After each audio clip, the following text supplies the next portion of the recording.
우리 이제 정재현 부장은 또 아직 변호사 생활을 못 해본 사람이고, 저는 이제 변호사로서 벌써 25년 차? 25년 차예요. 여러분들이 아마 저보다는 후배이실 것 같은데, 이제 판사들이 경험하는 것과 우리 이제 변호사를 하면서 또 경험하는 것은 또 많이 틀려요. 이게 야전에서 전략을 짜고 만들어내고 하는 부분들은 판단하는 입장에서는 잘 몰라요. 그냥 나타난 결과만 이렇게 바라보는 것이기 때문에 막상 판사들이 이렇게 변호사 개업을 하면은 그런 부분을 잘 모르더라고요. 그래서 오히려 이제 변호사를 하는 데 있어서는 검사가 더 낫다는 말이 있어요. 검사는 우리가 민사적인 그런 실무들 이런 걸 잘 안 하기 때문에 잘 모를 것 같은데, 오히려 검사는 변호사들처럼 찾아가는 과정이잖아요. 뭐 어떤 부분을 어디를 짚으면 뭐가 나올까라고 하는 부분을 그런 부분이 변호사 할 때 굉장히 중요하거든요. 근데 그런 부분들을 오히려 판사들은 훈련이 안 되어 있기 때문에 그걸 잘 못하더라고요. 그래서 오늘 강의 간간에 그런 이야기도 조금 해드릴 것 같은데, 어쨌든 오늘 뭘 할까 이렇게 하다가 가장 이렇게 민사소송에서는 부동산 관련해서는 가장 많이 이제 여러분들이 접하게 되는 소송입니다. 부동산 명도, 인도, 그 다음에 또 건물 철거 이런 부분이 가장 흔한 소송인데, 이 부분을 어떤 주제로 좀 택했고, 분량이 조금 많은 만큼 제가 뭐 디테일한 부분을 이렇게 설명해 드리기보다는 좀 이렇게 여러분들이 경험이 많지 않은 상황에서 좀 놓칠 수 있는 부분, 어떻게 보면 조금 이렇게 나무보다는 숲에 해당되는 그런 부분들을 중심으로 설명을 좀 해드리면서 이렇게 다 소화를 한번 해볼까 합니다. 자, 우리 뭐 해보셔서 알겠지만 이게 명도 사건이 참 많아요. 명도 사건이 참 많습니다. 뭐 이렇게 법정 사건 이렇게 우리 게시하는 데 있지 않습니까? 그런 데 보면은 사건 제목만 보면은 건물 명도 사건이 아주 많을 겁니다. 근데 이게 왜 많은가라고 생각을 해보면은 이 실제 쟁점이 예를 들어서 뭐 유치권이 있느냐 없느냐, 또는 뭐 상가 권리금 가지고 다투는 상가 권리금 회수 청구권을 침해하느냐, 또는 뭐 허위 임차인이냐, 이런 부분들이 실제는 쟁점이더라도 재판으로서 이렇게 재판으로서 청구하는 그런 형태는 건물 명도가 많거든요. 왜냐하면 그 현상, 지금 문제가 되는 그 현상에서 점유라고 하는 부분과 맞물려 가지고 그 점유를 배제해 달라고 하는 것이, 상대방의 점유를 배제하고 나한테 점유를 돌려달라고 하는 것이 명도소송 아닙니까? 근데 그런 현상 자체가 이제 점유와 맞물리는 현상이 많기 때문에 소송의 제목은 명도가 많다는 거죠. 그래서 어떻게 보면 이제 명도소송이라고 하는 것은 툴에 해당되는 것 같아요. 툴. 그러니까 실제 쟁점은 우리가 유치권이 있느냐 없느냐, 또는 권리금 회수 청구권을 방해했느냐, 허위 임차인이냐, 이런 부분이 따져지더라도 실제 이제 툴 자체, 나가라, 어디에서 나가라, 또 뭐 나가는 것까지의 돈을 얼마 내라 라고 하는 그런 툴에 해당되는 부분이 바로 명도소송의 어떤 쟁점 같거든요. 그래서 오늘 그 부분을 중심으로 말씀을 좀 드립니다. 그래서 결국은 이게 상당히 많은 소송의 어떤 툴이 될 수 있는 그런 부분이라는 그런 부분을 여러분들이 좀 아셨으면 좋겠어요.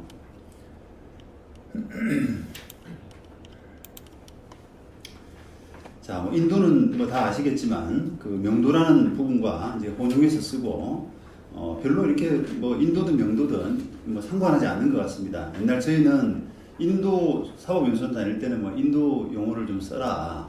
명도는 법적 용어가 아니다. 뭐 그렇게 했는데 워낙 이게 명도라는 부분이 그 각인이 많이 돼 있는 상황이라서 굳이 뭐 명도를 피할 이유는 없는 것 같아요. 그래서 그다음 퇴근은 이제 여러분들이 좀 구분을 해야 되는데 명도는 상대방의 점유를 배제하고 그 점유를 내한테 가져오는 그런 행위임에 반해서 퇴근은 나한테 가져오는 부분이 빠진 거예요. 퇴근은 그냥 비켜달라라고만 하고 나한테 그 점유를 넘겨라라고 하는 그 뒷부분이 지금 빠져 있는 겁니다. 예를 들어서 토지 갖고 있는 사람이 이제 건물을 철거해달라고 할 때 건물 소유자를 상대로는 철거, 그다음에 건물 안에 있는 점유자를 상대로는 퇴거를 하지 않습니까? 퇴거 청구를 하는데 그 퇴거라고 하는 것은 건물에서 나가줘. 내가 이 건물을 철거하고 집행을 해야 되니까 나가줘라고 하는 그런 청구기 때문에 그것을 비켜달라고 하는 것까지에 그쳐야지 그 건물에 대한 점유, 너가 점유하고 있는 부분을 나한테 넘겨줘라고까지 할 권리는 없다는 거죠. 그래서 그 퇴거는 단순히 상대방의 점유를 배제하는 것에 그친다라고 하는 이제 그런 부분입니다.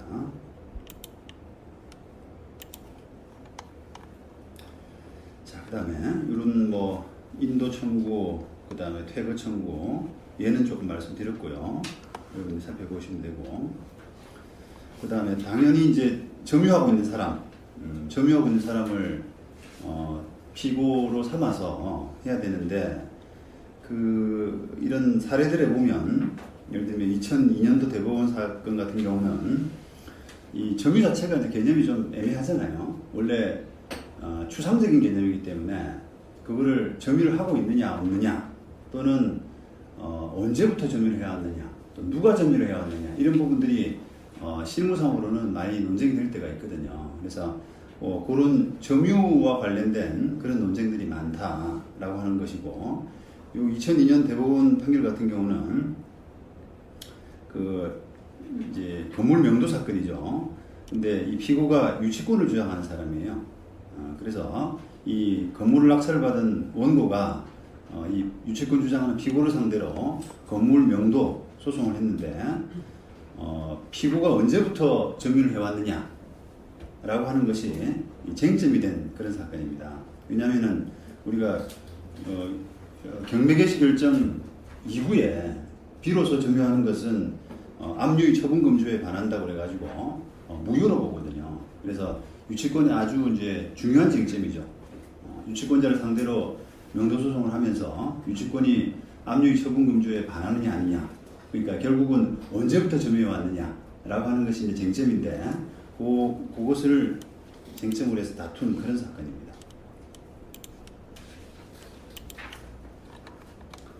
그다음에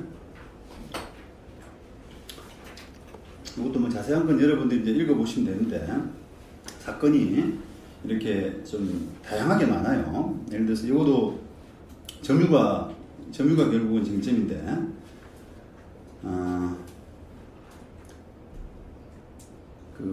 유치권에 의해서 이제 점유하던 그런 사람이 점유 침탈을 당했습니다.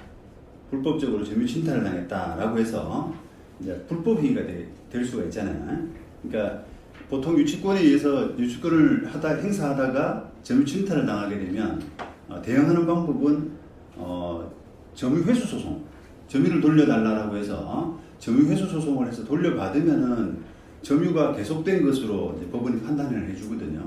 그렇게 해서 대응하는 방법이 있고, 아니면 그 점유 회수 소송을 제대로 못해서 또는 뭐 안 해서 유치권이 그냥 없어져 버렸다, 소멸해 버렸다라고 하게 되면은 불법적인 점유 침탈 때문에 유치권이 소멸됐기 때문에 손해배상을 해달라 이렇게 대응을 할 수도 있잖아요. 근데 지금 이 사건은 그런 불법 행위가 있었다라고 해서 손해배상 부분을 주장하면서 그것을 피보전 권리로 점유 침탈자를 상대로 한 가압류 사건이었습니다. 그런데 그 가압류 사건에서 가압류 이의를 한, 다시 말하면 점유 침탈을 한 채무자, 가압류 사건의 채무자인 사람이 가압류 이의를 한 그런 사건이었죠. 그래서 그것도 마찬가지로 점유 당시에, 점유 침탈 당시에 채권자의 점유가 있었느냐, 유치권을 주장하는 사람의 점유가 있었느냐라고 하는 부분이 쟁점이 된 그런 사건이었습니다. 여러분들이 한번 보시면 되고요. 그 다음에 2005년 판례도 마찬가지입니다. 그 다음에 점유자와 점유보조자. 결론적으로 보면은 단순한 점유보조자는 피고 적격이 없죠. 그냥 이거 민법 195조에 따라서 가사상, 영업상, 기타 유사한 관계에 의해서 타인의 지시를 받아 물건에 대한 사실상의 지배를 하는 때는 그 타인만을 점유자로 본다라고 해서 독자적인 어떤 점유자로 보지는 않거든요. 그래서 점유 보조자는 따로 피고로 삼을 필요는 없다는 것인데요. 이제 98년도 판결도 과연 이 사람이 문제된 사람이 점유자냐 점유보조자냐라고 하는 그런 부분이 논란이 됐고요. 그다음에 91년도, 그다음에 80년, 99년 사례도 마찬가지입니다. 자, 그런데 우리가 이제 명도 소송에서는 결국은 변호사 입장에서는 명도를 빠르고 정확하게 하는 것이 그게 이제 목표잖아요. 그러면 실제 이게 누구를 피고로 삼아서 소송을 해야 될 것이냐라는 부분이 좀 헷갈릴 때가 많아요. 그럴 때는 일단은 좀 이렇게 포괄적으로 피고를 잡으라. 그러니까 다시 말하면 이 점유 보조자인지 아닌지가 논란이 될 때는 기본적으로 그냥 피고를 잡아보라고, 피고를 넣어서 하라고 이렇게 권해드리고 싶습니다. 만약에 이제 우리가 그냥 얼핏 생각해서 점유 보조자다라고 생각해서 피고를 잡지 않고 소송을 했는데 나중에 그 사람이 점유자라고 주장을 해가지고 문제가 되게 되면 시간이 훨씬 많이 걸리지 않습니까? 그러니까 일단은 피고를 잡아서 소송을 하고 그 소송 과정에서 적절하게 대응하시는 것이 낫다는 거예요.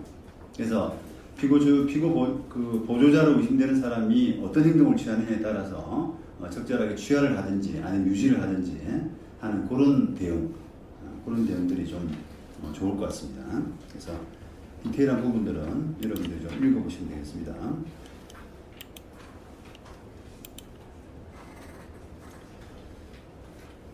그 다음에 청구 취지와 인도 대상물의 특정 이런 거는 여러분들이 이제 공부 같은 것들로 특정이 되면은 그렇게 하고 만약에 안 되면은 청량 감정 같은 걸 하셔야 되겠죠. 자, 그다음에 실질적으로 이제 인도 소송에서 명도 소송에서 어떤 쟁점들이 문제가 되느냐라고 하는 부분인데 예전에 우리 저도 이제 옛날부터 소송을 해온 사람이지만 옛날에 결국은 명도 소송하면은 주로 이제 우리 임대차 관계에서 임차인이 다툴 만한 게 별로 없어요. 임차인이 기간 종료 또는 차임 연체 이런 걸로 명도를 청구를 하게 될 때 세입자가 할 수 있는 게 필요비 유익비, 그다음에 구성물 매수 그 정도밖에 없었단 말이죠. 그런데 그건 지금 이제 말씀드리겠습니다만은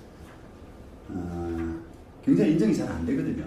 그리고 포기도 이미 많이 되고 그런데 그게 결론적으로 이제 현격한 변화가 생긴 것이 2015년에 상가 권리금 회수증 부분으로 명도 사건에 저는 좀 많이 판이 바뀌었다라고 이제 생각을 합니다. 차임 연체해가지고 우리가 차임 연체해가지고 나가야 되는 그런 사람은 사실은 할 말이 없어요. 아무것도. 그죠?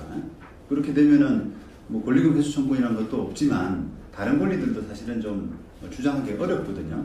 근데 이제 정상적으로 기간이 종료돼 가지고 나가야 되는 그런 세입자들과의 관계에서는 그 세입자는 엄연히 이제 이 권리금이라고 하는 부분, 자기들이 세입자가 생각하는 권리금이라는 가치가 분명히 남아 있는데 그것을 이제 임대인은 이제 인정을 안 해주는 이런 상황이기 때문에 서로 간에 이제 알력이 생기고 다툼으로 번지는 거거든요.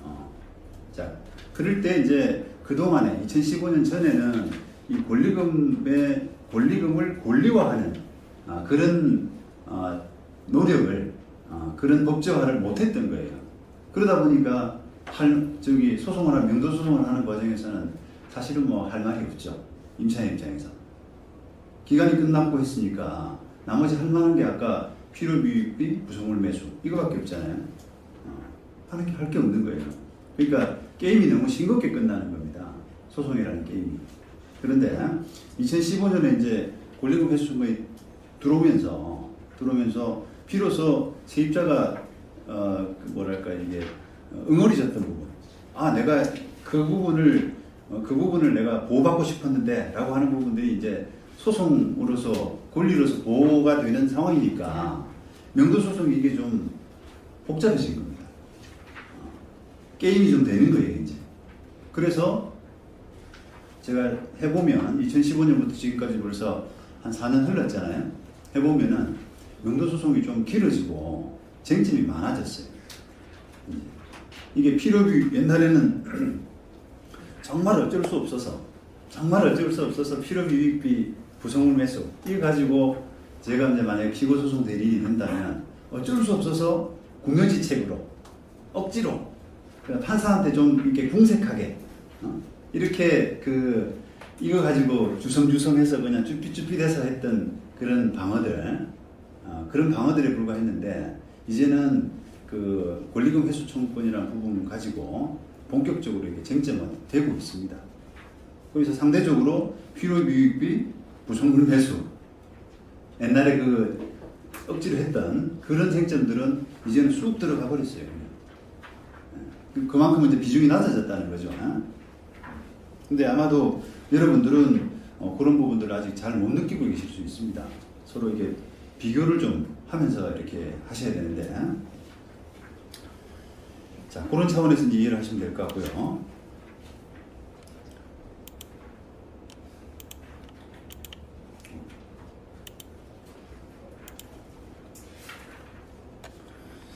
자,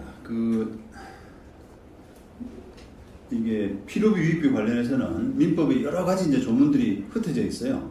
점유자의 상환 청구권에서 203조에 있고요. 필요비 유익비. 그 다음에 유치권자도 상환 청구권이 있어요. 그리고 우리가 많이 아는 임차인의 상환 청구권이 있고 그렇습니다. 그래서 필요비 상환 청구권이라든지 유익비 상환 청구권 이런 부분들이 여러분들이 좀 디테일하게 읽어보시면 될 것 같고요. 다만 실무상으로는 이제 원상 회복 약정이 있기 때문에 임대차 계약서, 문방구 계약서 또는 표준화된 임대차 계약서 여기에 거의 대부분 들어가 있습니다. 원상 회복해야 된다라고 하는 부분들. 그런 것은 우리 실무상으로 필요비 유익비를 포기한다라고 하는 그런 부분으로 해석이 되죠. 그러다 보니까 이게 강행 규정이 아닌 마당에 강행 규정이 아니기 때문에 그냥 자연스럽게 포기되고 더 이상 추정할 수가 없게 되죠. 그러다 보니까 실무상으로는 예전에 부속물 매수 청구권 가지고만 이렇게 죽으라고 했던 거예요. 부속물 매수 청구권은 이 강행 규정이거든요. 당사자 간의 합의한다고 하더라도 포기될 수 없는 규정으로 해석이기 때문에 그걸 가지고 이제 했던 겁니다. 근데 부속물이라고 인정될 수 있는 게 뭐 몇 가지 있나요? 종류도 적고 그 다음에 액수도 적고 그렇잖아요. 그리고 또 부속물 매수 청구권은 상대방 동의를 받아야 되거든요. 부속물을 설치할 때 상대방으로부터 매수했다거나 임대인으로부터 매수했다거나 아니면 임대인으로부터 동의를 받아서 설치해야 되는데 그런 부분들의 요건 입증이 쉽지가 않았죠. 그래서 그걸 주장하게 되면 대부분 판사들이 좀 난색을 표합니다. 이게 왜냐면 부속매수 청구권을 받아주게 되면은 감정이라는 절차가 동반되기 때문에 시간이 많이 걸려요. 그러면은 당연히 임대인 쪽에서 이제 항의가 들어오죠. 아, 이거 시간 끌 경우이 뻔한데 이걸 받아줄 수가 있느냐. 그래서 판사들마다 이제 한 재판부 성향에 따라서 이게 임차인을 좀 이렇게 그 기간만이라도 재판하는 기간만이라도 좀 이렇게 다른 권리가 없으니까 그걸 좀 이렇게 임차인을 도와줘야 된다라고 생각하는 사람은 조금 받아주는 경향이 있고 절차적으로 아니면 어차피 법리적으로는 이게 안 될 가능성이 높다라고 하면 좀 이렇게 야박하게 거절을 하고 하는 그런 방향으로 운영이 됐었습니다.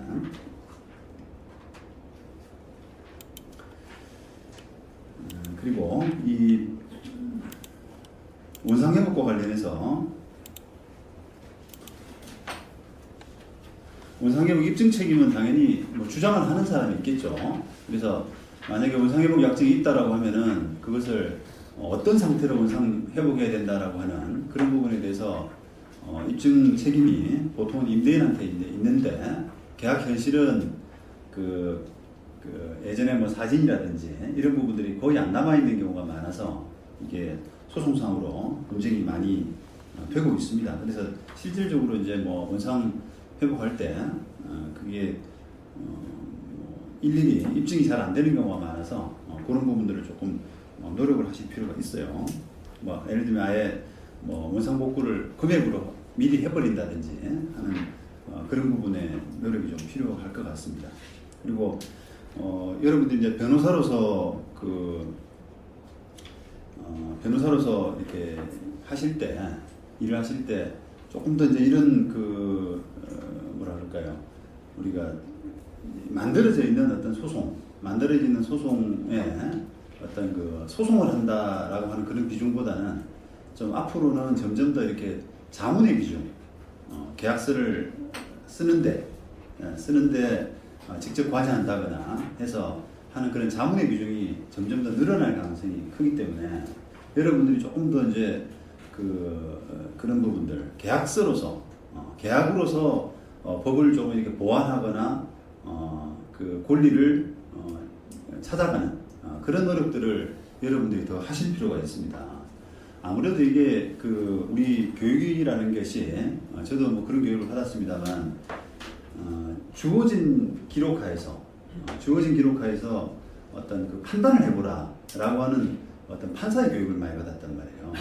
그러다 보니까 이게 우리가 찾는 과정을 조금 찾는 노력을 소홀히 하는 또는 찾는 그런 습관이 안 되는 그런 경향들이 좀 있어요.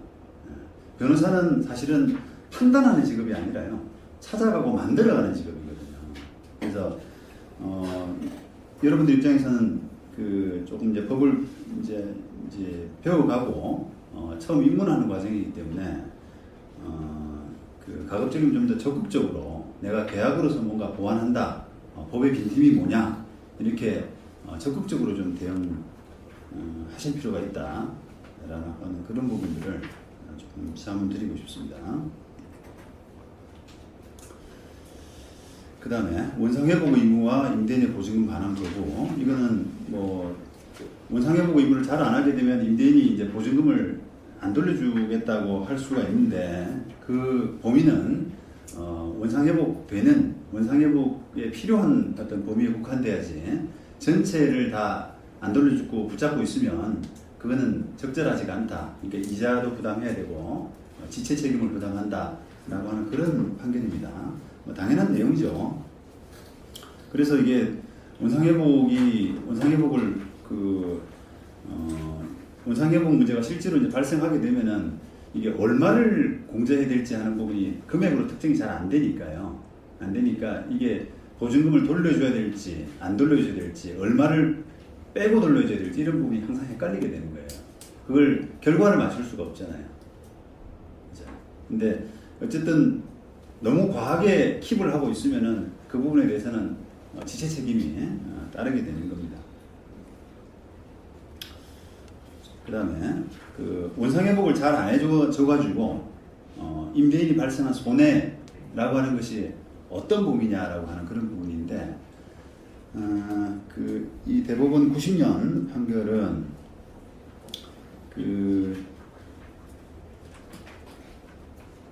이게 실무상으로 이제 자주 발생하거든요. 뭐 계약서마다 이제 원상회복 의무가 있는데 세입자가 그 부분을 이렇게 나몰라라는 경우가 제법 많아요.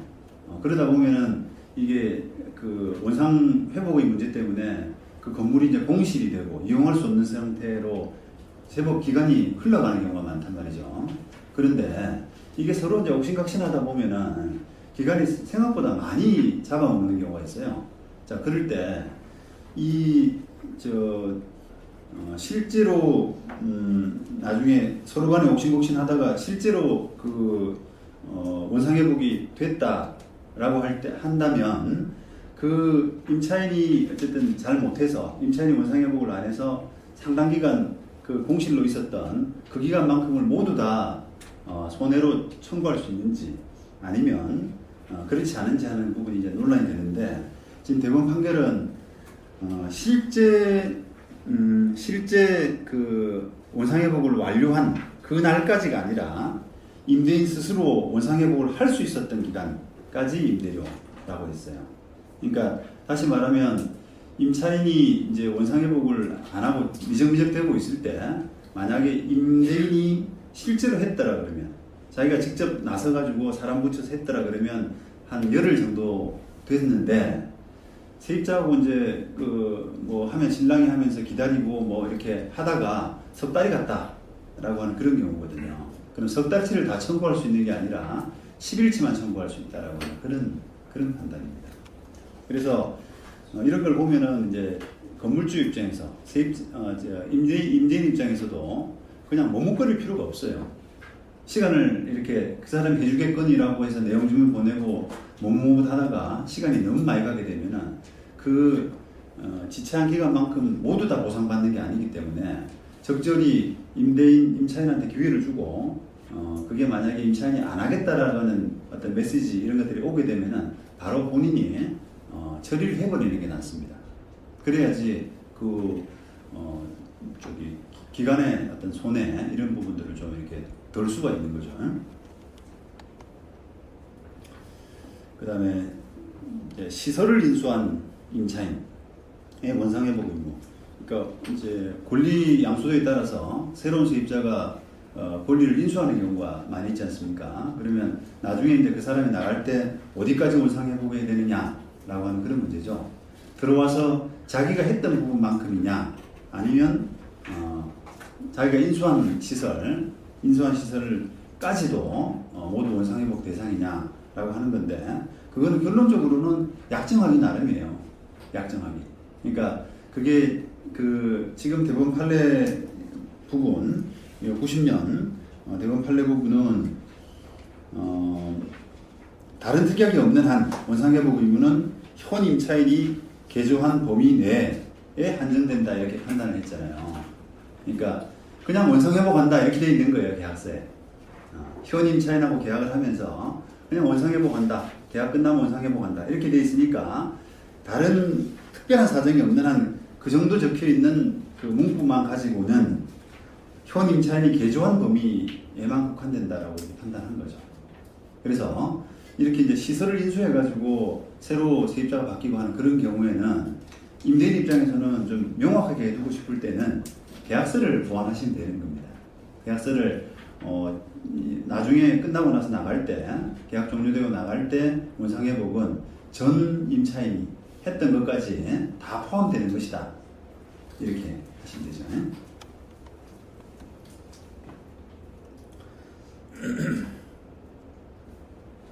그 다음에 원상회복 약정이 있는데, 이게 지금 법이 그런 상태에서 2015년에 권리금 회수 청구권이 들어왔단 말이죠. 그럼 이게 우리가 권리금 회수라고 하는 것은 그 전 임차인이 그 전 임차인의 어떤 시설 또는 뭐 다른 고객 관계 이런 것들을 종합해서 다른 세입자한테 돈 받고 넘기는 것인데, 그렇게 되면 원상회복은 어떻게 되나 이런 생각이 들 수 있잖아요. 그런데 아직 이 부분에 대해서 정확하게 어떤 판례가 나온 건 아닙니다. 시간이 아직은 좀 없고 케이스가 좀 많지 않기 때문에 판례가 나온 건 아닌데, 제 판단에는 그게 이제 2015년 권리금 회수 청구권 제도가 도입되면서 그 법의 권리금 회수 청구권이라고 하는 제도 취지 자체가 시설을 다른 사람한테 고스란히 넘길 수 있는 권리를 현 세입자한테 준 거니까 그 기존 계약서의 원상회복 의무 범위는 그 법에 따라서 조금 바뀌어야 되지 않을까, 조정돼야 되지 않을까라고 생각을 하는데, 예를 들어서 정상적으로 이제 권리금 회수 청구권을 행사해서 권리금을 받고 다른 사람한테 넘긴다 그러면 원상회복 의무는 없는 것이 아닌가 하는 생각이 들어요. 계약서에 비록 권리금 회수 청구권이 원상회복 의무를 적어놨다고 하더라도 그것은 강행복규 위반되는 것으로서 무효로 해석한다든지 하는 방향으로 해서 원상회복 의무는 없는 것으로 그렇게 하는 것이 맞다고 보이고, 다만 권리금 회수 청구권을 행사하지 못하는 경우, 예를 들어서 세입자가 계약 끝났는데 다른 세입자를 데리고 오지 못한다거나, 또는 차임 연체가 너무 많아서 그 권리금 회수 청구권이 예외 사유에 해당된다든지 해서 그거를 권리금 회수 청구권을 행사하지 못하는 그런 경우에는 계약서에 적혀있던 원상회복 의무, 원상회복 약정 이런 부분들이 그대로 효력을 발휘하는 것으로 그렇게 해석하는 것이 어떨까 싶습니다. 그다음에 그 이제 뭐 행사하는 시기, 그다음에 금액 이런 부분들은 여러분들이 좀 보시면 될 것 같고요. 그다음에 부속물 매수 청구권도 마찬가지입니다. 이것도 법의 요건이 좀 정해져 있는데 사실상 너무 좀 미미한, 그래서 옛날에 시간 끌기용 정도로 활용되어 왔었다라고 하는 정도로 이해해 주십시오.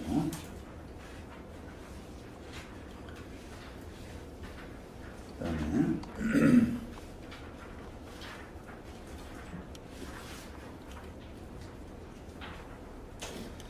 그 건물 명도하다 보면은 이제 아까 말씀드린 것처럼 권리금 회수 청구권 항변이 꽤나 많이 나옵니다.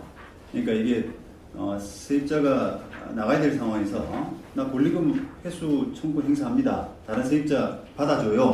이렇게 이제 요청을 하죠. 그런데 건물주가 그거를 어떤 이유로든 안 받아주게 되면은 그 분쟁의 양상은 세입자가 먼저 권리금 회수 청구 소송, 그러니까 뭐 불법행위 손해배상이죠. 그런 소송을 할 수도 있고, 아니면은 건물주가 나가달라고 하는 명도 소송으로 할 수도 있어요. 그런데 이 지금 우리가 그 동시행항변을 이야기할 때는 건물주가 이렇게 먼저 나가달라는 명도 소송을 하는 경우에 해당되는 것인데요. 건물주가 나가달라, 계약기간 끝났으니까 나가줘 라고 하는데 그 세입자가 나가긴 나갈 텐데 나 그 손해배상 당신한테 권리금 회수 청구권 방해에 따른 손해배상을 받아야겠다. 그걸 가지고 동시행항변하는 거예요.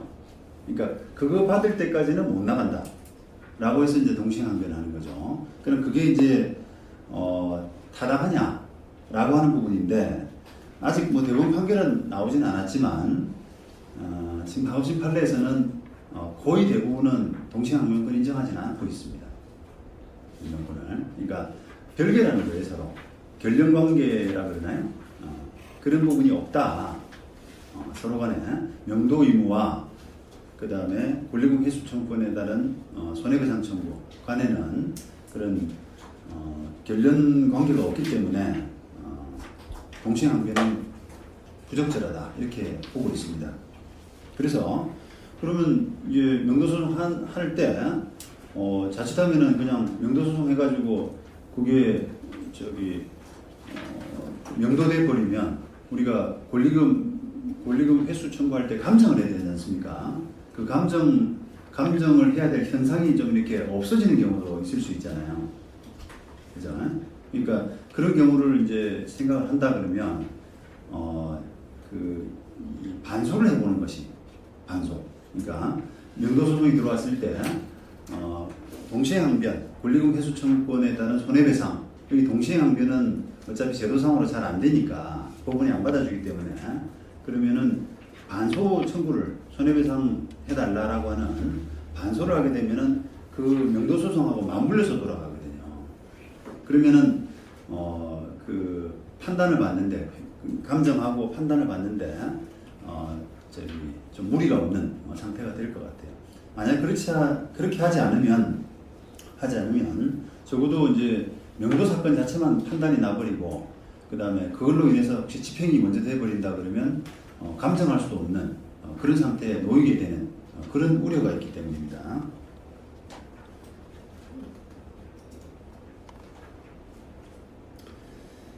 그 다음에 상가 권리금 회수 청구권으로 인해서 건물 인도 지금 사건이 여러 가지 변화를 맞이하고 있다라는 부분은 말씀을 좀 드렸고요.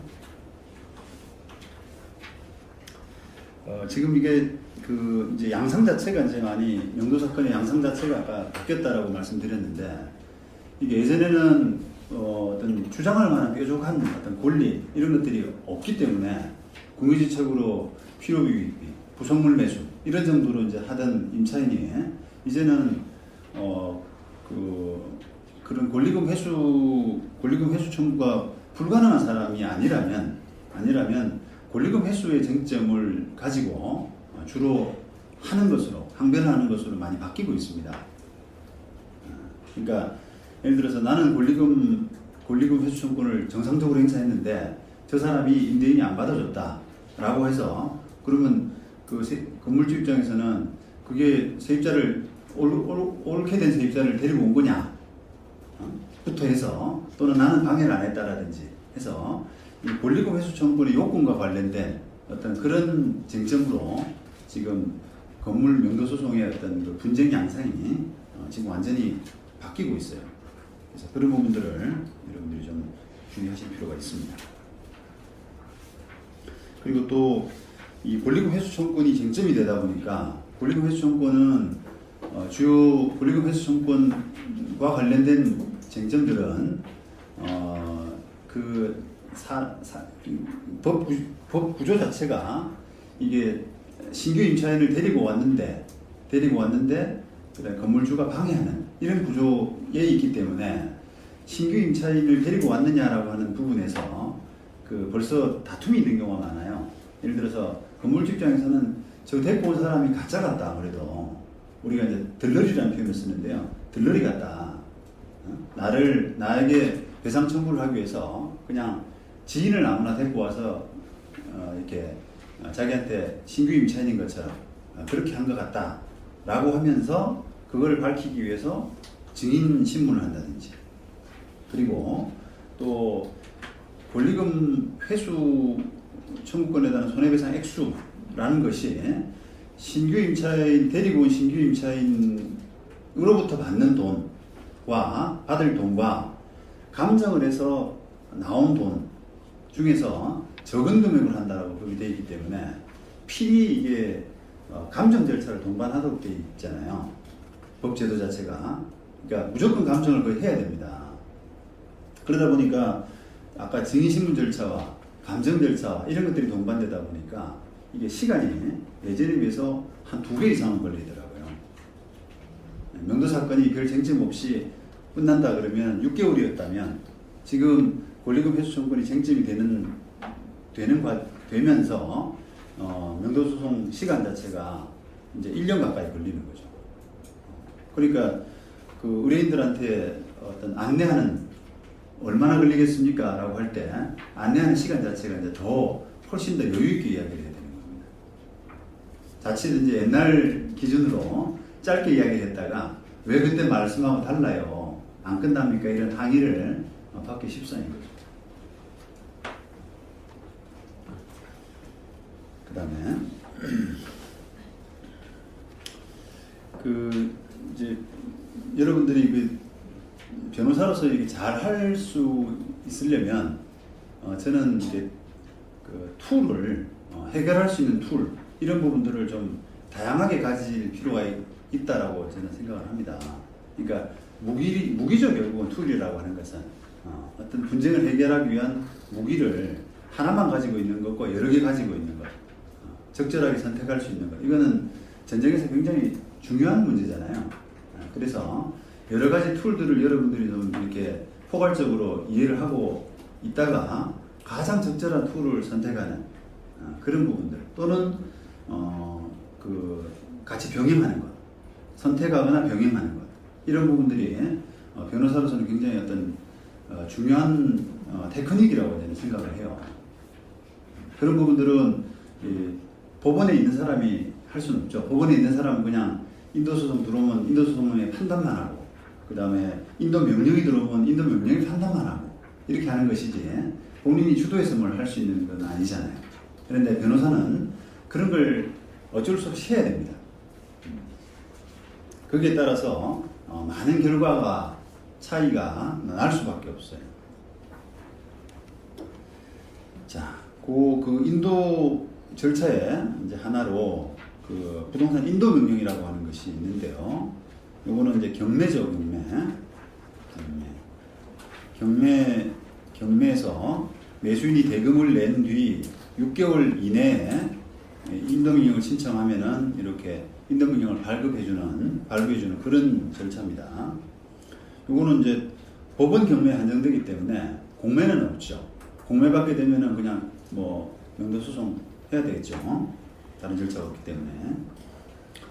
그래서 뭐 당사자라든지 그다음에 절차 이런 부분들은 여러분들이 한번 잘 보십시오. 보통은 인도명령을 좀 명확한 경우, 어차피 이게 증인신문이라든지 이런 것들을 안 하기 때문에 명확한 경우, 예를 들면 경매 사건에서 종전 소유자 이런 사람들, 종전 소유자 상대로 인도명령은 당연히 나오지만 대표적으로 만약에 임차인이라든지 또는 유치권 주장하는 사람이라든지 이런 부분들에 대해서 조금 논란이 있다라고 할 경우에 인도명령을 포기할 거냐, 인도소송을 할 거냐 이런 고민도 하셔야 되고요. 아니면 둘 다 할 거냐, 이것도 한번 고민해 보실 필요가 있거든요. 그런데 제가 볼 때는 그 판사들의 성향이, 재판부의 성향이 조금씩 달라요. 그렇기 때문에 일부러 저는 인도명령을 지레 겁을 먹고 이건 안 될 거야 라고 이렇게 지레 겁을 먹고 포기하실 필요는 없다고 생각을 합니다. 그러니까 어떤 판사는 사람에 따라서 그 인도명령을 조금 이렇게 쉽게 내주는 판사가 있어요. 그렇기 때문에 인도명령은 절차가 기본적으로 간단하지 않습니까? 증신문이나 이런 것들을 안 하고 신청하면은 한 3개월 이내 그런 그 시간 안에 빨리 결론이 나기 때문에 일단은 신속하다는 면이 장점이 분명히 있거든요. 그러니까 어차피 이게 중복소송에 해당되는 것도 아니잖아요. 인도소송을 내고 인도명령을 신청하고 이런 것들이 중복소송도 아닌 바에는 어떤 경우에는 둘 다 그냥 신청해서 되는 대로 그냥 판단을 받아보는 것도 좋은 방법입니다. 물론 터무니없는 거, 절대 안 되는 거, 가능성이 거의 낮은 거 이런 것들을 인도명령 신청을 해가지고 괜히 나중에 본안 사건에까지 영향을 미치도록 그렇게 할 필요는 없죠. 아무래도 이제 판사가 기각을 하게 되면은 기각의 이유가 이건 다툼이 있어서 한번 본안에서 다퉈볼 만하다, 본안에서 다툴 필요가 있다라고 해서 그렇게 기각을 하는 경우도 있고, 또는 명백한 사건 같은 경우는 이유도 좀 쓰거든요. 나름에 이래서 점유 권한이 있어 보인다 이렇게 쓰는데 그 이유가 나중에 패소했던 이유가 본안에서 영향을 미치게 되면은 오히려 안 하는 이만 못하잖아요. 그래서 그게 변호사의 어떤 경험이 상당히 중요하다는 겁니다. 이게 될 만한 사건인지 터무니없는 사건인지 이런 부분에 어떤 직감을 좀 가지고 그 수단을 좀 판단을 할 필요가 있다는 겁니다. 그 다음에 인도 단행가처분 이것도 마찬가지죠. 이것도 이제 보존의 필요성 이런 부분이 굉장히 급박한 경우에는 법원이 예외적으로 인정을 해주고 있습니다. 그래서 실무상으로 어떤 경우에 간혹 이런 결정이 나온다라는 부분을 여러분들이 좀 숙지하고 있다가 이걸 한 번씩 해보시는 것도 방법일 것 같아요.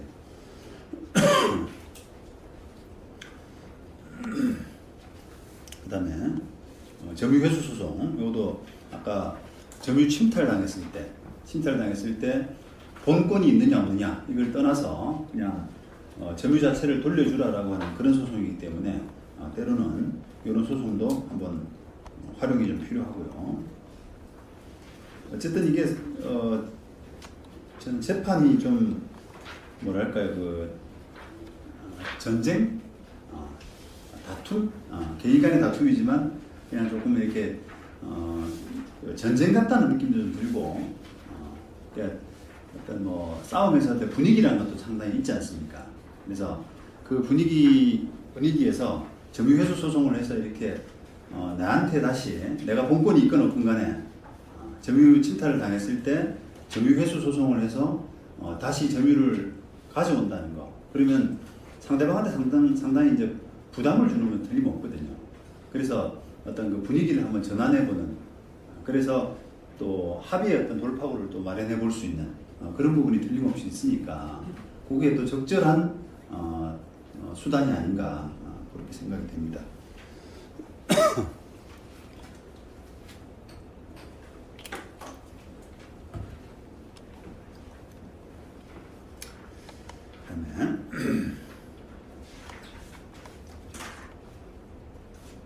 그다음 자력부재.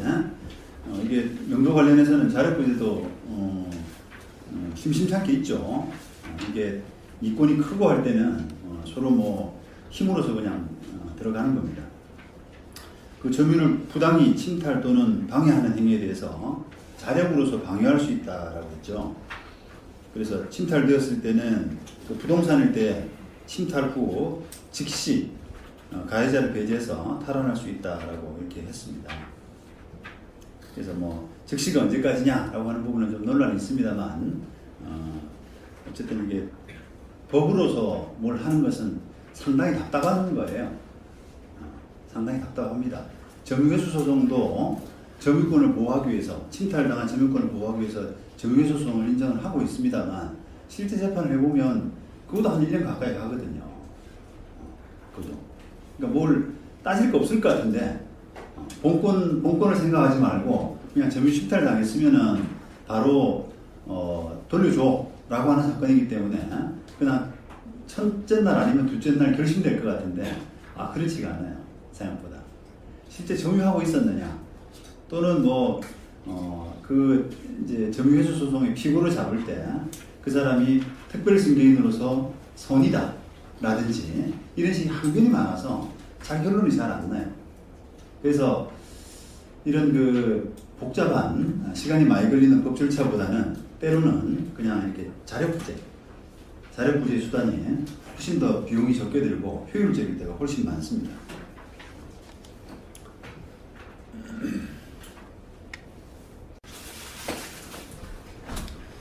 자, 명도소송할 때 이 보존소송, 점유정지 가처분이겠죠. 가처분은 뭐 거의 이게 세트나 마찬가지죠. 반드시 해야 됩니다. 근데 이게 좀 그 변호사들도 좀 나이브하게 이렇게 대처하는 경우가 많아요.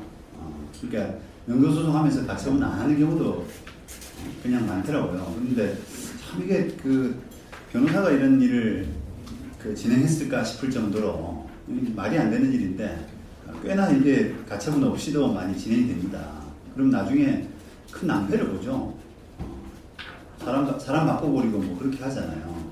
그래서 꼭 이게 가처분을 꼭 해야 되고, 가처분의 효력이라는 게 결국은 우리가 뭐 당사자 항정효과라고 해서 당사자를 A를 상대로 이제 가처분을 해두게 되면 그 뒤에 가처분 이후에 변경된 다른 B도 A로 당사자가 항정된 것이나 마찬가지라서 A한테 받은 판결을 가지고 그대로 이제 B 상대로 뭐 승계집행문 정도로 집행하는 그런 효과도 있고 하기 때문에 지금 뭐 반드시 필요한 절차입니다. 게다가 실무적으로 보면은 이 가처분 한번 하면서 당사자를 한번 이렇게 점검해 보는 것도 좋아요. 점검을 해 보는 것도. 그러니까 우리가 당사자 말만 믿고 이 당사자나 계약서만 보고 여기에 이제 점유자가 누구다라고 이렇게 그냥 섣불리 판단해가지고 그 사람만 상대로 소송했다가는 나중에 낭패를 보는 경우가 있거든요. 오히려 이제 만약에 가처분을 한다라고 치면은 가처분 A라는 사람 상대로 가처분 받아서 집행을 들어갔는데 실제로 그 A가 아니라 B가 있더라.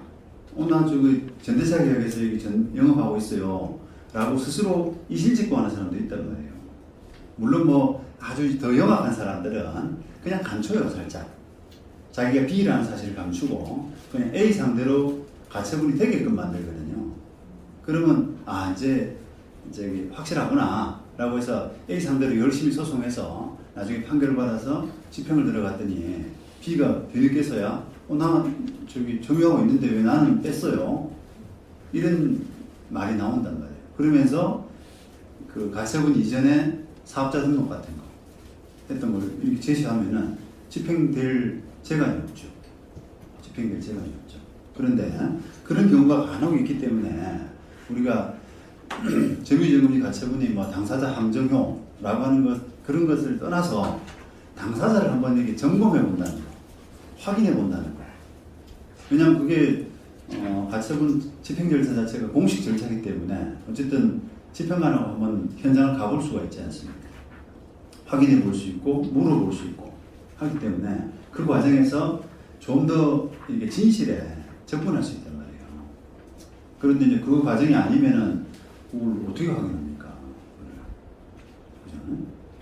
물론 뭐 이제 우리가 이 명도 사건이 그 약간 테크니컬하다라고 저는 생각을 하는데요. 우리가 명도 사건의 점유자를 파악할 때 그냥 계약서라든지 이런 것에 의존하지 말고 당사자는 잘 모르니까 그냥 계약서 주고 말잖아요. 이 사람 상대로 소송해 주세요라고 하는데 그게 이제 변호사가 거기에 그냥 급급해가지고는 이게 저기 조금 부족하다고 보는 거죠.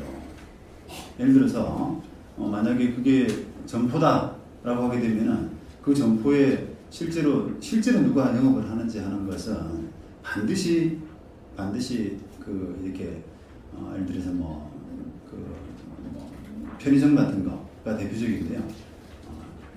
임대차 계약 당사자는 어떤 뭐 편의점 회사들, 가맹 본부들, GS라든지 뭐 롯데라든지 이런 가맹 본부들하고 계약을 했는데 실제로 임차를 그 영업을 하고 있는 사람은 가맹 점주일 가능성이 많거든요. 그렇다 그러면은 그게 그 어떤 관계냐라고 하는 부분은 가서 이렇게 한번 사 먹어봐야 돼요. 예전 그 가서 사서 신용카드에 보면은 어디로 사업자 등록이 되어 있는지가 나온단 말이죠.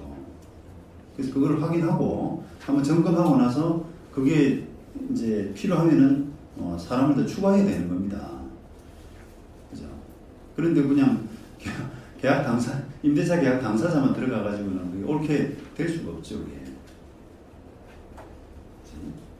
그 다음 주택 같은 경우는 이제 그 전입신고 된 거, 전입신고 열람, 이런 것들을 해가 세대별 열람 이런 걸 해가지고 주민등록이 된 사람이 별도로 있는지, 그래서 그 사람이 그 임차인하고 어떤 관계인지, 피고 점유 보조자에 불과한지 이런 것들을 좀 따져보고, 점유 보조자가 여부가 애매하면 다 집어넣고 소송을 하는 그런 약간의 이제 그 요령이 우리가 필요할 수 있다는 거.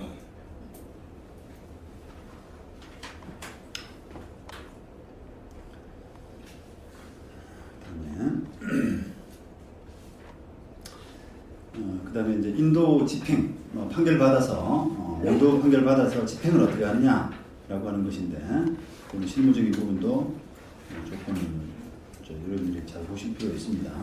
특히 이제 제가 요 옛날 사례인데 그 호텔의 어떤 룸사롱 이걸 집행을 했더니 다 집행해가지고 끝난 줄 알았더니만, 보통 우리가 명도 집행하고 나서 그 열쇠를 바꾼다 그러거든요. 시건 장치를 교체한다라고 하는데, 열쇠를 이제 바꾸는 것으로서 집행의 마무리를 이렇게 좀 하는 걸로 봐요.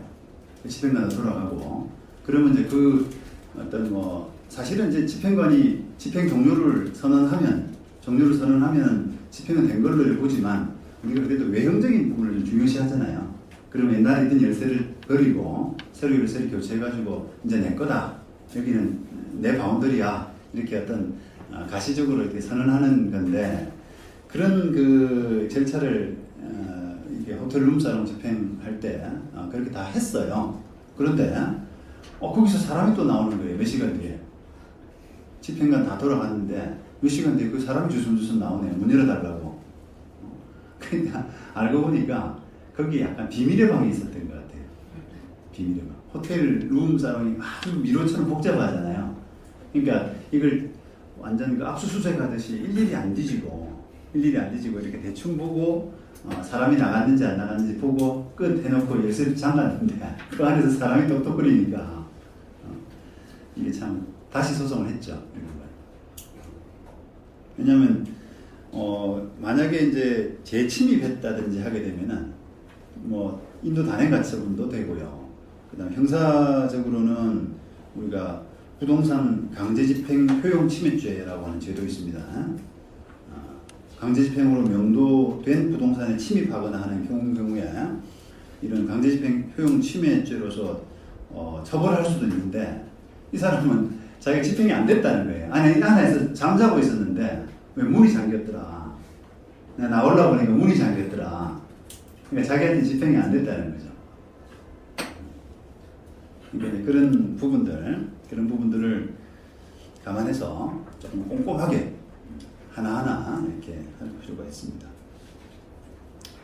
그 다음에 변론 종결 후의 승계인에 대한 판결 집행인데요. 우리가 이제 아까 이 변론 종결 후의 승계인에 해당되느냐 이런 부분들이 우리가 옛날 공부할 때 민사집행법에서 소송법에서 많이 했잖아요. 그래서 그 부분이 참 공부할 때도 참 많이 헷갈리더라고요. 지금도 이제 정확하게 제가 완전히 마스터했다 이렇게 확신은 잘 안 됐는데 어렴풋하게 남아 아는데 어쨌든 이게 변론 종결 후의 승계인에 대해서는 인정되면은 그 사람에 대해서는 별도의 판결 없이 승계집행문 종전 당사자 상대로 한 판결의 승계집행문을 받아서 집행할 수 있는 그런 효력이 있기 때문에 변론 종결 후의 승계인이냐 아니냐라고 하는 부분이 굉장히 중요합니다. 그런데 그걸 떠나서 우리가 아까 말씀드린 점유이전금지 가처분 그거는 이제 반드시 해야 돼요. 점유이전금지 가처분을 하게 되면은 사실은 뭐 명도 사건에서 변론 종결의 승계인이냐를 따질 필요가 사실 없죠. 우리가 변론 종결 전에 점유자 변동이 일어나는 경우가 많잖아요. 그런 경우는 점유이전금지 가처분을 통해서 막을 수밖에 없지 않습니까? 그리고 변론 종결 후의 승계인이라고 하더라도 이 점유이전금지 가처분만 있으면은 사실은 이제 대체가 되거든요. 그래서 따질 필요가 없기 때문에 점유이전금지 가처분이 상당히 중요합니다. 그만큼. 그런데 이제 변론 종결 후의 승계인을 여부인지를 따져야 될 그런 경우가 꽤나 많이 발생을 해요. 실무상으로. 그래서 그 부분이 우리가 이론적으로는 반드시 좀 알고 있어야 되는 부동산 명도와 관련해서는 사실이 굉장히 중요한 또는 꼭 부동산 사건이 아니더라도 판결의 효력과 관련해서 판결의 효력이 어떤 승계인에게 미치느냐 여부와 관련해서 꽤나 다른 부분에서 많이 이렇게 범용될 수 있는 그런 논리이기 때문에 여러분들이 좀 정확하게 숙지가 필요할 것 같습니다.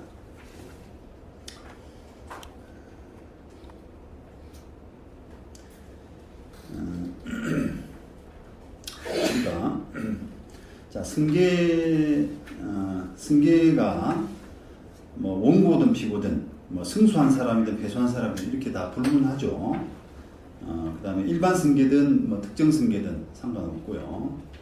그 다음에 문제는 이제 우리가 변론 종결 후에 당사자로부터 소송물인 실체법상의 권리 의무를 승계한 승계인 이 사람은 승계인에 해당되는 것이 뭐 다툼이 없고 학설상 다툼이 없고 계정물에 관한 당사자 적격을 넘겨받은 이런 사람은 소송물 이론에 따라서 학설상 좀 논란이 있습니다. 뭐 구소송물, 신소송물 해가지고 논란이 있죠. 그래서 이게 이론상의 부분이 있기 때문에 여러분들이 소송물인 실체법상의 권리 의무를 승계한 사람이냐 아니면 계쟁물에 관한 당사자 적격을 스키한 사람이냐 이런 부분을 여러분들이 조금 이렇게 그 숙지를 좀 하셔야 돼요. 이해를 좀 하셔야 돼요. 그래서 소속물인 실제법상 권리의무 승계인이라고 하는 것은 어쨌든 정확한 이해를 하기 위해서는 좀 제가 볼 때는 그 관련 판례를 이해하시는 것이 제일 바람직할 것 같아요. 판결에서 어떤 사람을 어떤 경우에는 소속물인 실체법상 권리의무 승계인이다 이렇게 인정하고 있기 때문에 다른 경우에 유추 적용할 수 있는 그런 판단을 하실 수밖에 없을 것 같은데요. 자, 어떤 경우냐면 소유권 확인 판결. 내가 내 소유권이다. 대한민국 상대로 소유권 확인 판결을 했는데 그 소유권의 양수인 그 판결이 나고 나서 양수한 사람, 그럼 그 양수한 사람도 그 확정 판결에 효력을 확정 판결의 승계인이 되는 것이고요. 그 다음에 이행 판결을 받은 채권의 양수인, 예를 들면 원고가 피고 상대로 돈 얼마 대여금 달라 라고 했는데 그 채권을 양수받은 사람, 대여금 채권의 양수인, 소속물 자체입니다. 그 다음에 그 채무를 면책적으로 인수한 사람, 이런 거죠. 그래서 판례는 이 실무적으로 이 집행문 부여 관련해서 이 소송이 많이 일어나는데 면책적 채무인수는 승계인에 해당되는 것으로 보고요. 그 다음에 중첩적 채무인수 같은 경우는 승계인에 해당되지 않는 것으로 봅니다. 그래서 과연 여러 가지 법률 관계에서 면책적이냐 아니면 중첩적이냐 라고 하는 부분에 좀 판단이 필요한데 2016년 판결 같으면 이 체육시설의 설치 이용에 관한 법률 부분이, 예를 들면 이제 우리가 제일 많이 생기는 게 골프장 회원권 같은 경우입니다. 골프장이 경매로 다른 사람한테 넘어갔는데 그 관련해서 골프장 회원권 이런 부분들이 그 법 27조에 따라서 승계되도록 하고 있거든요. 그러면 그 승계가 뭐냐라고 하는 것이 지금 면책적 채무인수에 해당된다라고 해요. 그러니까 종전에 체육시설 사업자, 골프장 회사는 채무를 면하고 낙찰을 받은 사람, 이런 사람들이 면책적으로 채무인수를 해당되기 때문에 이런 양수인은 승계인이다. 민사집행법 승계집행문 발급하는 그 대상자인 승계인에 해당된다. 이렇게 판단했죠. 그 다음에 대법원 2010년도 판결은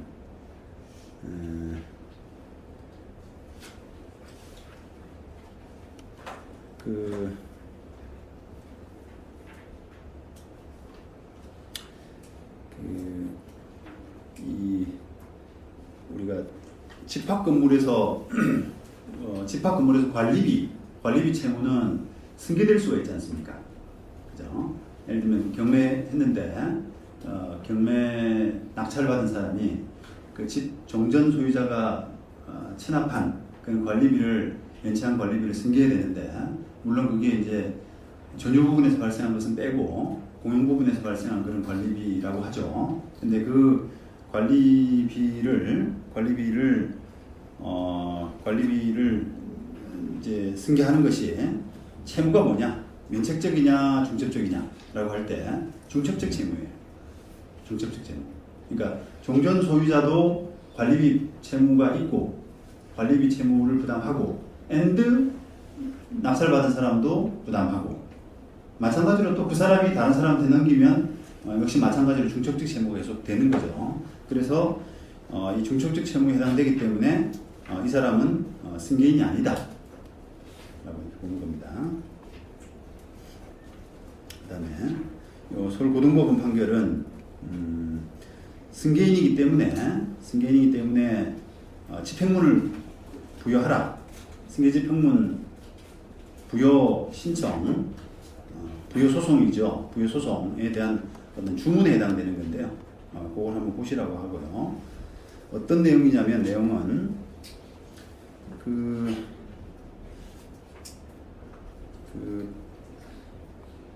대항력 있는 임차인이에요. 대항력 있는 임차인. 대항력 있는 임차인이 종전 소유자 상대로 판결을 받아뒀어요.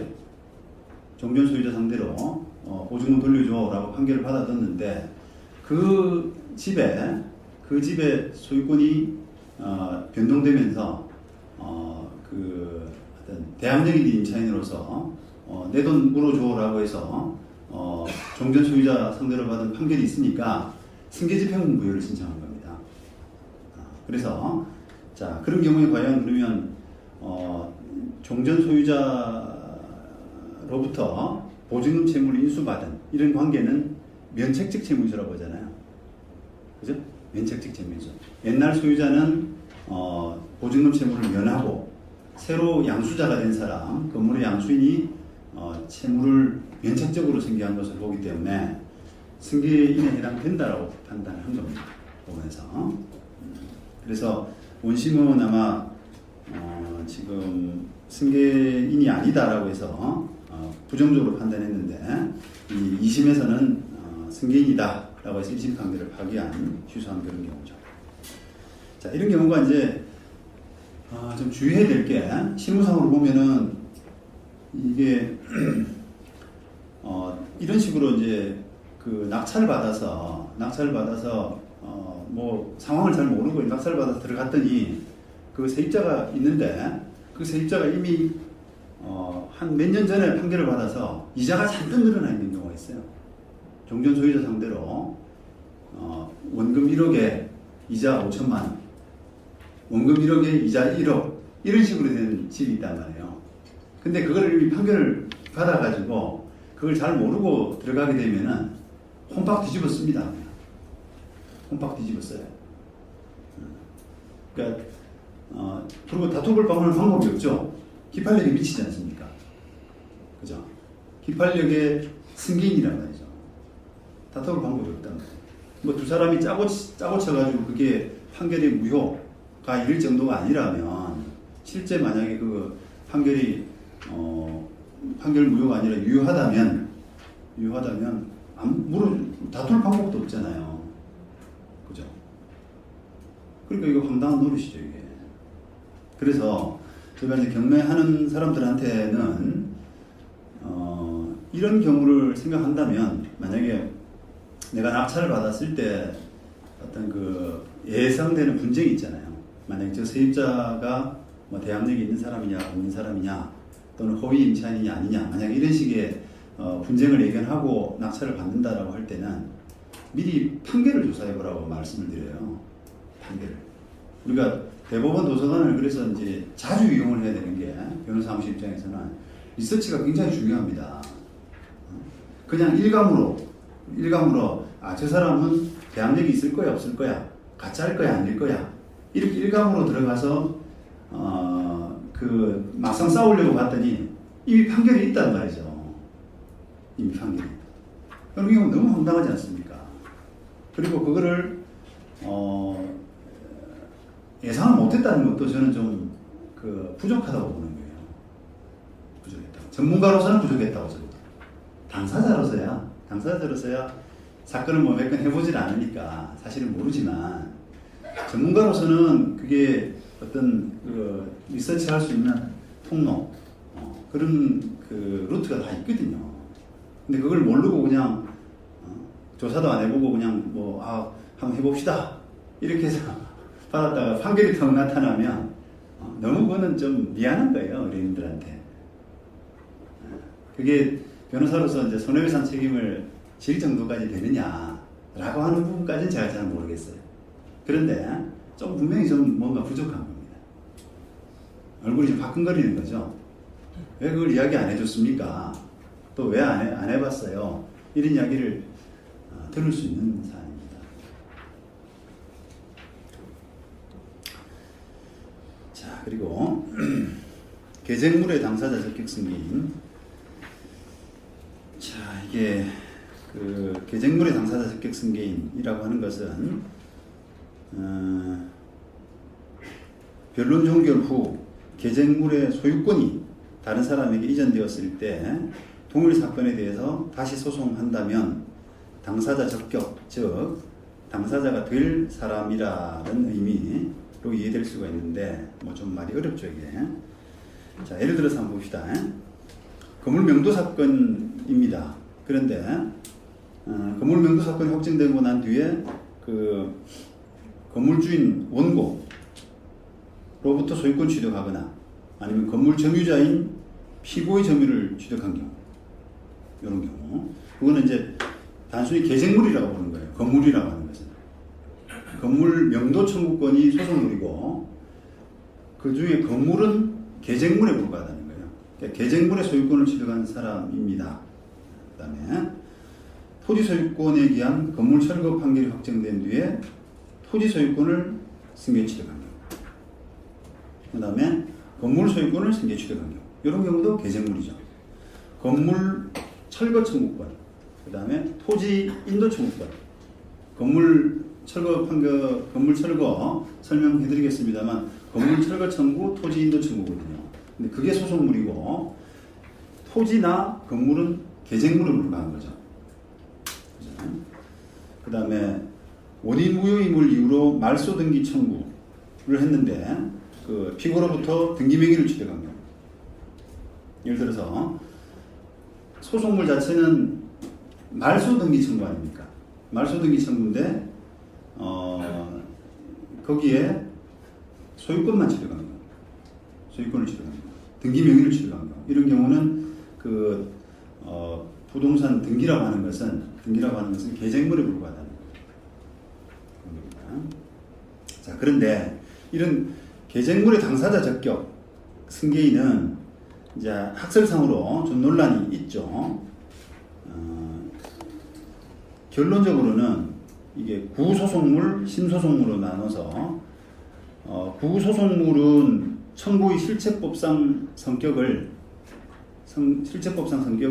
승계인 여부에 참작해가지고 소송물인 청구가 대세적 효력을 갖는 물권적 청구일 때는 승계인으로 인정을 하지만 대인적 효력밖에 없는 채권적 청구일 때는 승계인이 아닌 것으로 해석을 합니다. 그리고 현재 대법원 판례입니다. 그래서 이 부분을 상당히 이해를 잘 하고 계셔야 돼요. 자, 그러면 아까 그냥 우리가 건물 인도 사건이니까, 건물 명도 사건이니까 건물 명도를 예를 들는다면 임차인을 상대로 건물 명도 나가줘라고 했는데 그 명도 사건의 청구원인이 소유권에 기한 방해배제 청구권도 있을 수 있죠. 그죠? 내 물건에서, 내 소유권에서 나가줘라고 하는 소유권에 기한 방해배제 청구권도 있을 수 있고, 그 다음에 기간 만료, 차임 연체로 인한 계약 해제 청구권도 명도의 청구원이 될 수가 있거든요. 근데 그걸 구소송물에서는 달리 보는 거예요. 분리해가지고. 앞에 것은 물권적 청구권이다. 뒤에 것은 채권적 청구권이다. 이렇게 보는 거죠. 그래서 물권적 청구권일 때는 이 변론적 교류의 승계인이 될 때 이런 계쟁물 적격을 승계받은 사람에 대해서 그 승계인이라고 보는 기판력을 미치게 하는 승계인으로 보지만 반대로 채권적 청구권에 불과할 때는 그렇지 않다고 보는 거거든요. 그렇지 않다고. 그래서 우리가 그 소송을 구성할 때, 청구 원인을 구성할 때 그런 부분까지를 좀 뭐 이제 우리가 아까처럼 점유정금지 가처분을 해놓게 되면 사실은 뭐 뒤탈이 없습니다만 사람 일이 어떻게 될지 모르니까 청구 원인을 단단히 할 필요가 있는 거예요. 소유권 방해배제 청구권에 기한 명도 청구, 그 다음에 계약 해제에 따른 명도 청구, 이렇게 해서 두 가지를 해놔야 그게 나중에 변론적 교류의 어떤 승계인이라는 문제가 생겼을 때도 유리하게 나갈 수가 있는 겁니다. 유리하게. 그것은 제가 나중에 말씀드리는 재소전화의 경우도 마찬가지예요. 우리가 지금 소송이라고 하는 것은 분쟁이기 때문에 이론 구성을 할 때 좀 더 뭐랄까요, 좀 이렇게 예민하게, 변호사로서 예민하게, 어떤 일이 일어날지 모르니까 좀 신경 써서 단단하게 그 청구 원인 같은 걸 구성을 하는 데 반해서 재소전화 이런 사건들은 그냥 다툼이 없는 사건이라 너무 쉽게 생각을 하거든요. 그런데 그것도 똑같습니다. 재소전화에도 청구 원인, 신청 원인이 소송물이 뭐냐에 따라서 청구 원인이 뭐냐에 따라서 나중에 변론 종결의 승계인에 대해서 집행을 할 수 있느냐 없느냐가 차이가 나는 경우가 있단 말입니다. 그래서 특히 이제 재소전화 같은 경우도 이론 구성을 조금 하셔서 제가 그 책에는 뭐 어떻게 이론 구성을 하는지 하는 부분을 좀 적시를 해드렸으니까요. 그렇게 하시는 것이 이제 좀 완벽하게 하는 거죠. 그래서 다 이제 뭐 그런 겁니다. 이게 얘가 뭐 물권적 청구권인 경우, 채권적 청구권인 경우 여러분들이 보시면은 다 알 거예요. 그다음에 건물 명도를 위한 재소전화에도 이제 마찬가지로 그렇게 좀 해보시면 되고, 그다음 명도와 관련해서 임의 집행 부분도 상당히 쟁점이 많이 됩니다. 이게 재판이 시간이 많이 걸리니까 그냥 조금 편하게 해결하고 싶은 게 다 사람 마음이죠. 그래서 그냥 뭐 짐 들어내거나 아니면 전기 끊고 물 끊고 하는 그런 식으로 바로 이렇게 실력 행사를 하고 싶은 거예요. 그래서 그런 것들이 법적으로 이제 허용되느냐, 문제가 뭐냐라고 하는 부분인데, 단전단수. 임대차 계약서에 이제 그렇게 써놓기도 하고요. 차임 3번 연체되면 물 끊는다, 전기 끊는다 이렇게 해놓기도 하고, 그 다음에 관리규약, 여기 상가, 집합건물 상가 건물 안에 있는 그런 사람들이 그런 행동을 할 때는 단전단수한다 이렇게 써놓기도 하죠. 이런 것들이 지금 나중에 형사적 그냥 그대로 보게 되면은 그게 뭐 업무방해라든지 이런 부분으로 연결되지 않습니까? 그런데 그 업무방해나 불법행위 이런 부분으로 안 되려면 우리가 형법 20조의 정당행위 요건을 갖춰야 되거든요. 그래서 이 94년 대법원 판결에서 보시는 것처럼 동기나 목적의 상당성, 그 다음에 수단이나 방법이 상당성, 그 다음에 법의 균형성, 이런 긴급성, 이런 등등의 몇 가지 요건을 이제 갖춰서 궁극적으로 정당행위가 된다라고 하는 판단이 돼야만 형사적으로 무죄가 되고, 그 다음에 민사적으로는 불법행위가 안 된다는 소리거든요. 그런데 이제 그거를 이제 경우에 따라서 판례를 보시면서 여러분들이 잘 해석하실 필요가 있어요. 잘 해석하실 필요가. 그래서 대체로 보면은 이제 결론적으로 보면은 좀 이렇게 상가 관리규약상에서 이렇게 관리규약상에서 뭔가 정해진 거 이런 것들은 단체로 하는 부분이라고 봐서 조금은 더 판례가 여유 있게 보는 것 같고요. 그 다음에 당사자 간의 임대차 계약 이런 문제는 좀 까다롭게 보는 것 같습니다. 그러니까 정당히 인정에 있어서 좀 엄격한 그런 판단을 하고 있는 것 같아요.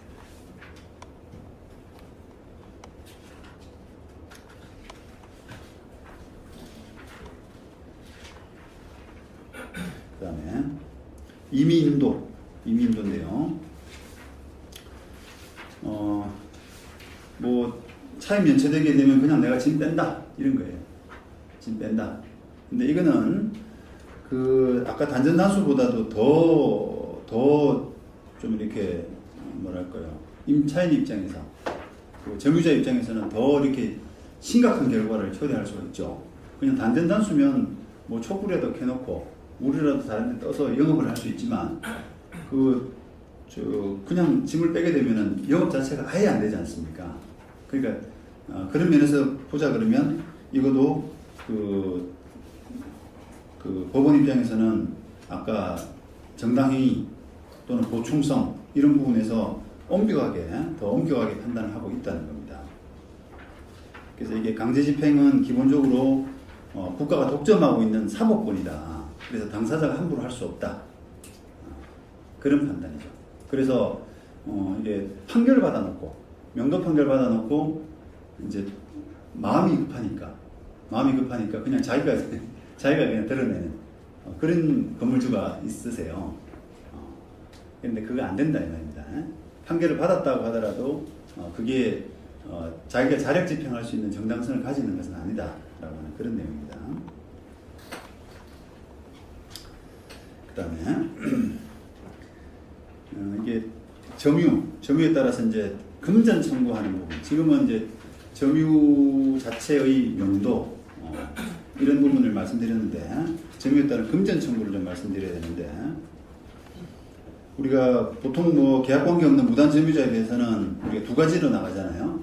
임료 상당의 부당이득 반환 청구 또는 불법에 의한 손해배상 청구 이렇게 되거든요. 그래서 그 금액 산정은 뭐 감정을 하는 것이 원칙이지만 기존에 어떤 그 임료 같은 것이 있다 그러면 그 기준으로도 할 수가 있다라고 하는 거고요. 그 다음에 요 관련해서 중요한 쟁점이 점유화돼 사용하지 않은 사람에 대한 금전 청구 부분인데요. 뭐 이렇게 계약 기간 다 끝나고 나서 세입자가 점유하고 영업도 하고 이러면 그게 뭐 부당이득 반환 청구도 될 수가 있고 또는 불법에 의한 될 수도 다 구성이 가능한데 그거는 뭐 물어줘야 되는 부분에서는 전혀 문제가 없는데요. 그냥 문만 걸어 잠그고 장사를 안 하는 경우예요. 열쇠는 안 돌려주고 장사를 안 하는 경우 이런 경우에는 조금 그 이제 부당이득 반환 청구라고 하는 부분에서 조금 이제 문제가 있을 수 있다는 겁니다. 이득을 하지 않았지 않느냐 이런 논리예요. 판례가 그 사람은 이득을 하지 않았기 때문에 부당이득 반환의 이유가 없다. 그래서 여러분들이 이제 불법행위에 의한 손해배상 부분을 여러분들이 신경을 많이 쓰셔야 된다는 겁니다. 그런 상황이 있는 만약 건물주라면 어쨌든 내가 쓰지 못하는 상태니까 세입자가 무단 점유하면서 내가 쓰지 못하는 상태는 불법행위가 될 수가 있는데 그러려 그러면은 동시행 관계에 있는 그 보증금 반환 의무 그런 부분을 이행 제공해야 된다는 거. 이행 제공을 안 하게 되면은 그게 불법행위가 아니지 않습니까? 채무불이행이 아니기 때문에 그게 불법행위와 손해배상 청구가 안 될 수가 있거든요. 그래서 그런 경우에는 이런 이행 제공 문제를 신경을 좀 많이 쓰셔야 됩니다. 이게 이제 부당이득 반환 아까 이제 그런 경우에 부당이득 반환 점유는 하되 사용하지 않는 이런 경우에 부당이득 반환이 안 된다는 게 판례인데 그 이제 학자에 따라서는 이게 조금 그 기존 대법원 판례하고 밸런스가 안 맞다라고 하는 그런 지적이 있습니다. 예를 들어서 우리가 토지에 무단으로 건물을 지어 있는 경우에 그 건물주를 상대로 부당이득 반환 청구가 인정되는데 그 건물주가 건물을 쓰든 안 쓰든 관계없어요.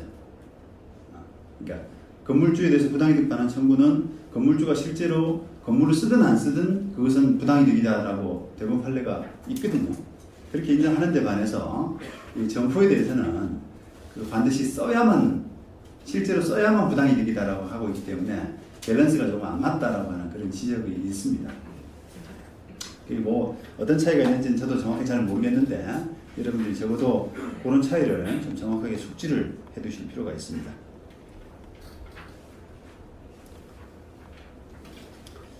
그 다음에 관리비 청구, 그 다음에 선의의 점유와 부당이득 반환 청구로 넘어가고요. 어쨌든 이게 명도는 신속하게 또 정확하게 해야 되는데 재소전하여 같은 것을 많이 좀 생각을 하셔야 됩니다. 여러분들은 뭐 다 아시죠? 그런데 실제로 이게 실무에서는 당사자들이 재소전하의 필요성을 좀 덜 느끼는 경우가 많은데 여러분들이 실무에서 자꾸 그런 걸 권하셔야 돼요.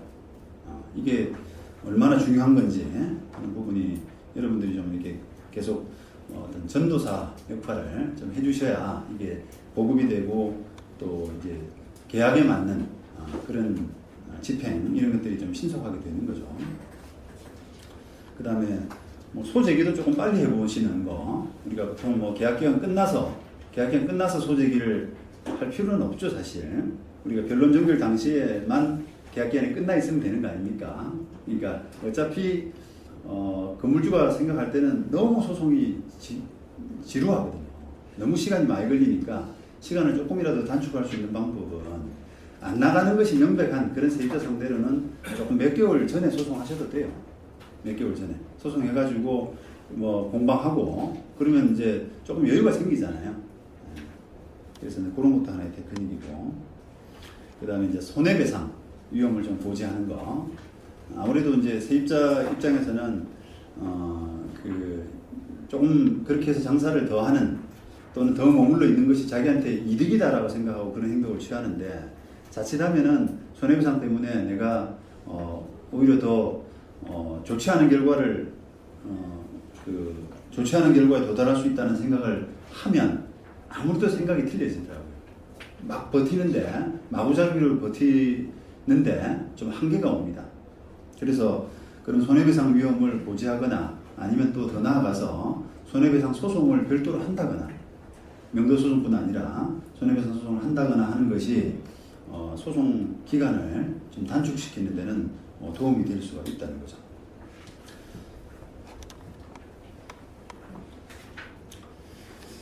자, 여기까지가 건물 명도 사건이었고요.